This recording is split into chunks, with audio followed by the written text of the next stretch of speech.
কুমড়ো ফুলের বড়া বাঙালিদের অত্যন্ত ট্রেডিশনাল একটা রেসিপি।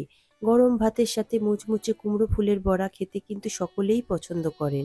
আর সন্ধ্যাবেলা চা কফির সাথে স্ন্যাক্স হিসাবেও ভীষণ ভালো লাগে। নমস্কার বন্ধুরা, কিচেন টেকনিকে আপনাদের সবাইকে স্বাগত। আমি মধুমিতা। আজ আমি শেয়ার করব আপনাদের সাথে নতুন স্বাদের একটা রেসিপি। চলুন দেখে নেওয়া যাক আজকের রেসিপি। নিয়েছি আমি এখানে কুমড়ো ফুল। কুমড়ো ফুলগুলোকে খুব ভালো করে একটু বেছে নেব। দেখুন এই শিরাগুলোকে ফেলে দিতে হবে। আর ভিতরে মাঝখানে দেখুন একটা লম্বা মতন ডান্ডি রয়েছে, এই পরাগটাকে ফেলে দিতে হবে। দিয়ে খুব সুন্দর করে বেছে ধুয়ে পরিষ্কার করে নিতে হবে। তবে কুমড়ো ফুলগুলো আমার ফ্রিজে রাখা ছিল, তাই একটু ঝিমিয়ে পড়েছে। দেখুন এইভাবে আমি কুমড়ো ফুলগুলো খুব ভালো করে বেছে নিচ্ছি।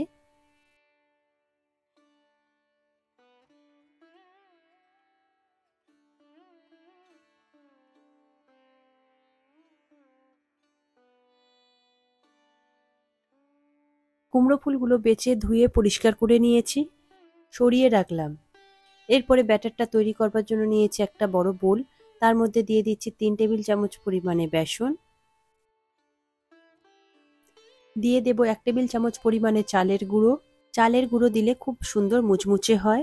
দিয়ে দেব স্বাদ মতো নুন, দেব 1/4 চা চামচ পরিমাণে কালো জিরে, আর দেব 1/4 চা চামচ পরিমাণে হলুদ গুঁড়ো, আর দেব হাফ চা চামচ পরিমাণে লঙ্কা বাটা, তবে আপনারা চাইলে এখানে কুচিও দিতে পারেন। আর দেব হাফ চা চামচ পরিমাণে কাশ্মীরি লঙ্কার গুঁড়ো। দিয়ে সবকটা উপকরণ খুব ভালো করে মিশিয়ে নেব। তবে নুন আর ঝালটা নিজেদের স্বাদ মতো দেবেন। এরপর অল্প অল্প করে জল দিয়ে একটা মোটা ব্যাটার তৈরি করে নেব। তবে একসঙ্গে জল দিতে যাবেন না, তাহলে খুবই পাতলা হয়ে যেতে পারে। এই জন্য অল্প অল্প করে দেখুন আমি জল দিয়ে একটা মোটা ব্যাটার তৈরি করে নিচ্ছি। দেখুন আমি অল্প অল্প করে জল দিয়ে একটা খুব সুন্দর একটা স্মুথ ব্যাটার তৈরি করে নিয়েছি। পর 5 মিনিটের জন্য রেস্টে রেখে দেব। এতে করে ব্যাটারটা খুব সুন্দরভাবে সেট হয়ে যাবে। ব্যাটারটা যতটা ভালো করে ফেটিয়ে নেবেন, বড়াগুলো খেতে ততটাই সুন্দর হবে। তবে বেকিং পাউডার কিংবা খাবার সোডা ব্যবহার না করেও বড়াগুলো খুবই সুন্দর মুচমুচে হবে।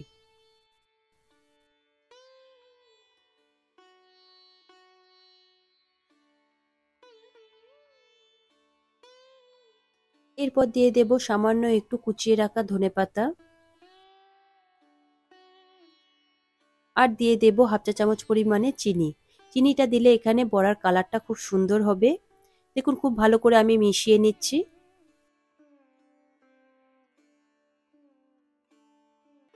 দেখুন ব্যাটারটা একটু পাতলা লাগছে, এটা যখন রেস্টে থাকবে তখন এটা একটু মোটা হয়ে যাবে। এরপর একটা কড়াই নিয়েছি, কড়াইতে পরিমাণ মতো তেল গরম করতে দিয়েছি। তেল আমার ভালো মতো গরম হয়ে গিয়েছে। এরপর ওই ব্যাটারের মধ্যে একটা করে ফুল দেখুন দুটো সাইড এইভাবে ব্যাটারের মধ্যে ডুবিয়ে নিয়ে এক্সট্রা ব্যাটারটা এইভাবে ছেনে ফেলে দিয়ে তারপরে তেলের মধ্যে দিয়ে দেব। এই সময় গ্যাসের ফ্লেমটা মিডিয়াম টু হাইতে থাকবে, খুব বেশি জোরে দেবেন না, এতে করে বড়াগুলো খুব তাড়াতাড়ি লাল হয়ে যাবে আর ভিতর থেকে কাঁচা রয়ে যাবে। এইভাবে আমি বড়াগুলো 2 থেকে 3 মিনিট মতো ভেজে নেব। এরপরে আমি উল্টে দেব।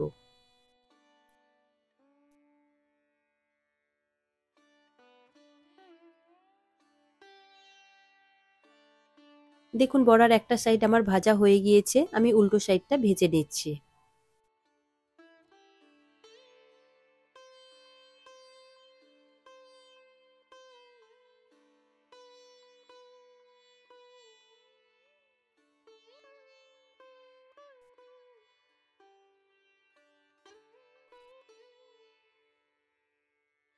দেখুন বড়াগুলো কত সুন্দর কালার চলে এসেছে।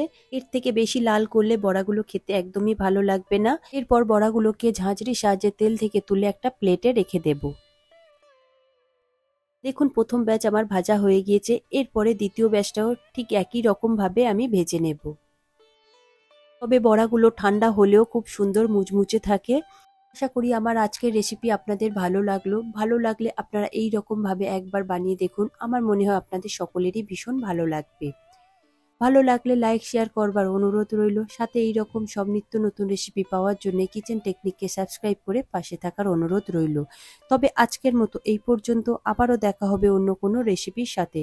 সবাই ভালো থাকবেন, সুস্থ থাকবেন, আর ভিডিওটি পুরো দেখার জন্য অসংখ্য ধন্যবাদ।